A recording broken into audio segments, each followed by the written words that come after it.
We got our listed building application to convert a listed building that's a 3-bedroom flat to a 7-bedroom, 5-bathroom HMO, and it came in within probably 14 weeks. But the issue is they've taken 14 weeks to approve architrave. Rather than do one application, because we want to save costs, we've done one application and sliced it up into 3 applications. And the reason that we have done that is because I don't want to be held up doing works for some of it because the other more contentious parts are not approved. What I wanted to share with this was actually a learning that I had from our project in Wallingford, and I don't know if Ben can relate to any of this for our listed buildings that we've developed and are developing or also applying for planning in XP Property. But basically what I've learnt with listed building consent is the applications are typically free. Beyond me why that is. So the obviously cost that comes to you as a developer or an investor is pulling that application together, which you might pay an architect or a heritage consultant to pull that together. But the actual application is free. So what we've actually instructed our heritage lady to do on this one is rather than do one application because we want to save costs, we've done one application and sliced it up into 3 applications. And the reason that we have done that is because I don't want to be held up doing works for some of it because the other more contentious parts are not approved. So that's why we've sliced it up into 3 items. And now I believe the garage conversion / extension, which I mentioned, which will be a full planning application and listed building application, is going to be super contentious because it's in, I can't actually remember it's in like a historic appreciation area because of the Abbey. So because the property is in view site, it's kind of like conservation area on steroids. It's crazy. And then we've also got a Roman burial ground at the back. So it's almost like asking for heritage trouble.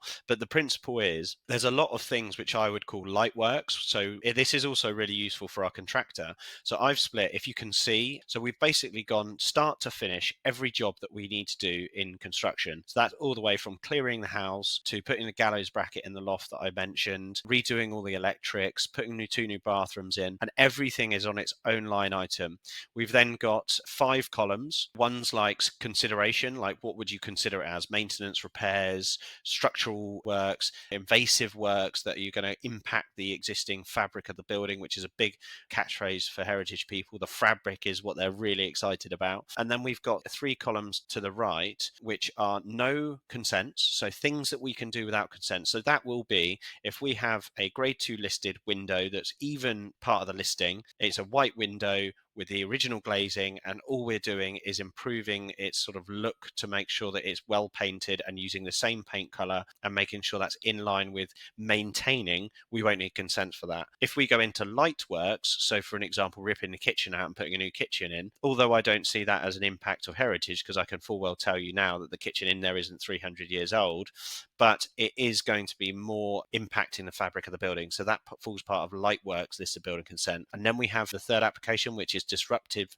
application for listed building consent. So that is things like replacing timber windows on the front elevation. That is clearly we're taking out the old windows, we're putting in 2 new ones. But the issue with that is they're going to want section plans, they're going to want design plans, they're going to want window depth plans, they're going to want what glazing we're putting in, they're going to put ironmongery plans, they're going to put hinge plans, they're going to put literally all of these things heritage will want to see to the nth degree, but that will hold up all of the other construction if that's all pulled together in one application. And then last but not least, full application and listed builder consent. So those applications will go in concurrently. They will all be approved at different times. All of them will have post-approval things that we will have to do and get design sign off by the heritage consultant. And what my biggest pet peeve was with on Wallingford, it's in South Oxfordshire district that we're applying there. We got our listed building application to convert a listed building that's a 3-bedroom flat to a 7-bedroom, 5-bathroom HMO, and it came in within probably 14 weeks, which is actually quite quick. But the issue is they've taken 14 weeks to approve architrave. So we've learned from that and we've split the application. We can do like bite-sized works as we go through,